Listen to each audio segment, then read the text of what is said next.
Ne prestaju sukobi na Bliskom istoku. Izrael je jutros izveo udare na vojne ciljeve u zapadnom i centralnom delu Irana, nekoliko sati nakon što je Teheran ispalio nekoliko raketa na izraelske ciljeve kao odgovor na napad na južna predgrađa Bejruta.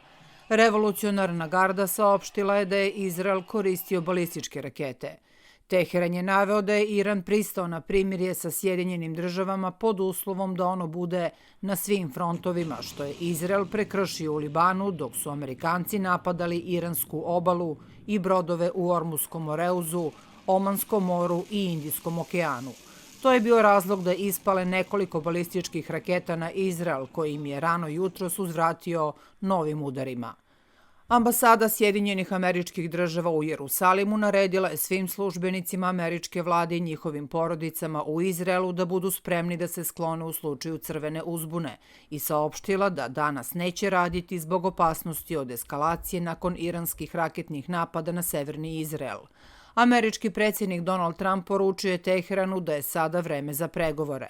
Evo šta bih predložio Iranu. Ispucali ste rakete, sad je dosta. Vratite se za sto i hajde da se dogovorimo, rekao je Trump za Fox News. Predsjednik iranskog parlamenta Mohamed Bagher Ghalibaf izjavio je da Sjedinjene države nisu posvećene prekidu vatre niti veruju u dijalog, kao i da su nakon izraelskog napada u Libanu američke i izraelske baze i imovinu u regionu legitimne mete.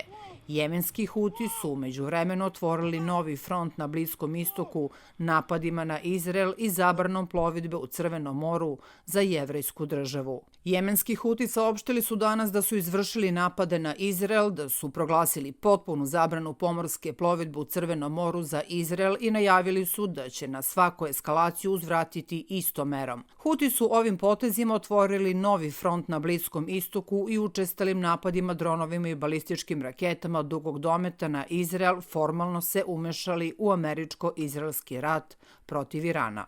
A u međuvremenu iranske oružane snage najavile su obustavljanje vojnih operacija protiv Izraela, ali su upozorile da će pokrenuti i snažnije napade ukoliko Izrael nastavi napade u Libanu, prenela je Al Jazeera.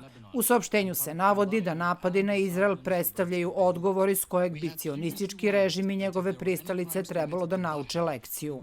Operacije oružanih snaga sada se smatraju obustavljenim, međutim naglašavamo da ako se agresija nastavi, uključujući i u Južnom Libanu, mnogo snažniji napadi će uslediti, navodi se u saopštenju.